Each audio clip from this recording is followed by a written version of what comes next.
আনহু বললেন, ফাতেমা, তুমি তো ভালো করেই জানো যে তোমার স্বামী হযরত আলী কোনো দিনই অবৈধভাবে উপার্জন করবে না। আমি যে পন্থায় অর্থ উপার্জন করেছি তা সম্পূর্ণ বৈধ একটি পন্থা। অতএব এ ব্যাপারে তোমার সন্দেহ করার কোনো কারণ নেই। কিন্তু হযরত ফাতেমা রাদিয়াল্লাহু তাআলা আনহা হযরত আলী রাদিয়াল্লাহু তাআলা আনহুর এই কথাগুলো তেমন একটা বুঝতে চাইলেন না। হযরত আলী রাদিয়াল্লাহু তাআলা আনহু এবং হযরত ফাতেমা রাদিয়াল্লাহু তাআলা আনহার মাঝে এই ঘটনা ঘটার কিছুদিন পরে হুজুরে আকরাম সাল্লাল্লাহু আলাইহি ওয়াসাল্লাম ফাতেমাকে ডেকে তার দরবারে নিয়ে গেলেন। তারপর তিনি তাকে বললেন, হে ফাতেমা, তোমার কি মনে আছে আমি কিছুদিন পূর্বে তোমাকে বলেছিলাম একজন কাঠুরিয়ার স্ত্রী তোমার পূর্বে জান্নাতে প্রবেশ করবে?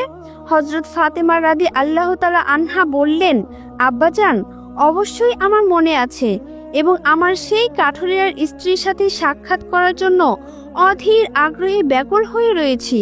দয়া করে আপনি আমাকে তার ঠিকানাটা বলুন যাতে আমি দেখে আসতে পারি সেই কাঠুরিয়ার স্ত্রী কি এমন আমল করে যার কারণে সে আমার পূর্বে জান্নাতে প্রবেশ করবে।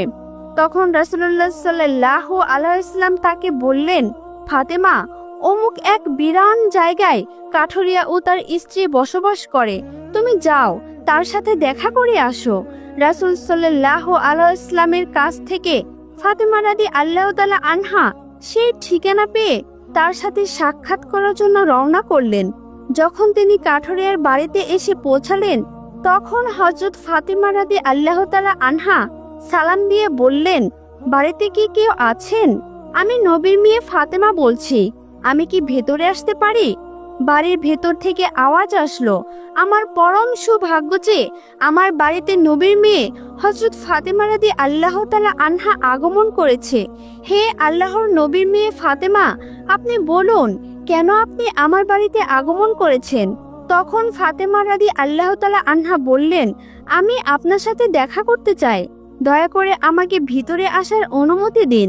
তখন কাঠুরিয়ার স্ত্রী বলল, হে আল্লাহর নবীর মেয়ে ফাতেমা, আপনার সাথে দেখা করার জন্য একান্ত আগ্রহ ও ইচ্ছা আমার মনে রয়েছে, কিন্তু তারপরেও আমি আপনাকে ঘরে আসার অনুমতি দিতে পারি না, কেননা এটি আমার স্বামীর ঘর, আর আমি আমার স্বামীকে না বলে কোনো মানুষকে তার ঘরে প্রবেশ করার অনুমতি দিতে পারি না।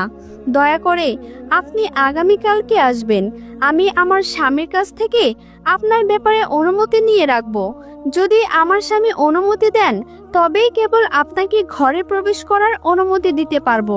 কাঠুরিয়ার স্ত্রীর কাছ থেকে এই কথা শ্রবণ করার পর ফাতেমা রাদিয়াল্লাহু তাআলা আনহা বাড়ির দিকে ফিরে গেলেন। দ্বিতীয় দিন যখন তিনি কাঠুরিয়ার স্ত্রীর সাথে দেখা করার জন্য বাড়ি থেকে বের হবেন তখন হযরত হাসান রাদিয়াল্লাহু তাআলা আনহু তাকে জড়িয়ে ধরে বললেন, আম্মাজান, আপনি কালকে কোথায় গিয়েছিলেন? আপনাকে আমি খুঁজে পাচ্ছিলাম না। আপনি যেখানে যাচ্ছেন দয়া করে আমাকে আপনি আপনার সাথে নিয়ে যান। তখন হযরত ফাতেমা রাদিয়াল্লাহু তাআলা আনহা তার বড় পুত্র হযরত হাসান রাদিয়াল্লাহু তাআলা আনহুকে সাথে নিয়ে গেলেন। এরপরে তিনি কাঠুরিয়ার স্ত্রীর বাড়িতে আসলেন। অতঃপর সালাম দিয়ে বললেন, বাড়িতে কেউ আছেন? আমি নবীর মেয়ে ফাতেমা বলছি এবং আমার সাথে আমার বড় পুত্র হাসান রয়েছে, আমি কি বাড়ির ভিতরে আসতে পারি? ভিতর থেকে আওয়াজ দিয়ে কাঠুরিয়ার স্ত্রী বলল, হে নবীর মেয়ে ফাতেমা, আপনার সাথে দেখা করার জন্য প্রবল আকাঙ্ক্ষা আমার মনে রয়েছে। গতকালকে আমি আমার স্বামীর কাছ থেকে আপনার ব্যাপারে অনুমতি নিয়েছিলাম, কিন্তু আপনি যে আপনার সাথে আপনার বড় পুত্র হাসানকে নিয়ে এসেছেন তার ব্যাপারে আমি আমার স্বামীর কাছ থেকে অনুমতি গ্রহণ করিনি। এর কারণে আমি আপনাকে ঘরে প্রবেশ করার অনুমতি দিতে পারি, কিন্তু আপনার পুত্র হাসানকে অনুমতি দিতে পারি না। দয়া করে আপনি আগামীকালকে আসবেন। আপনার পুত্র হাসানের ব্যাপারেও আমি আমার স্বামীর কাছ থেকে অনুমতি নিয়ে রাখব। কাঠুরিয়ার স্ত্রীর কাছ থেকে এই কথা শ্রবণ করার পর হযরত ফাতেমা রাদিয়াল্লাহু তাআলা আনহা বাড়ি ফিরে এলেন। পরদিন হযরত ফাতেমা রাদিয়াল্লাহু তাআলা আনহা কাঠুরিয়ার স্ত্রীর বাড়িতে আসলেন। তখন কাঠুরিয়ার স্ত্রী তাকে ঘরে প্রবেশ করার অনুমতি দান করলেন।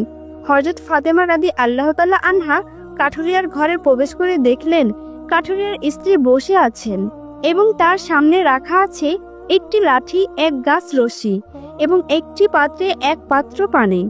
এগুলো দেখে ফাতেমা রাদিয়াল্লাহু তাআলা আনহা তাকে জিজ্ঞাসা করলেন, আপনি এগুলো নিয়ে কেন বসে আছেন? কাঠেরের স্ত্রী উত্তর দিল, সারা দিন পরিশ্রম করার